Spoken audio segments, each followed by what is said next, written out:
You ask Tiger to solve. This deals with linear equations with one unknown. The final result is x equals -135. Let's solve it step by step.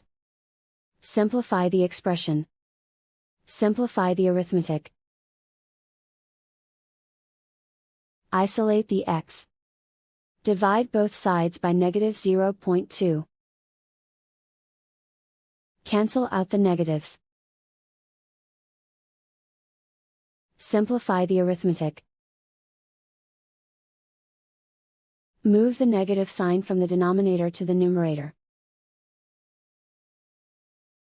Simplify the arithmetic. And so the final result is x equals -135.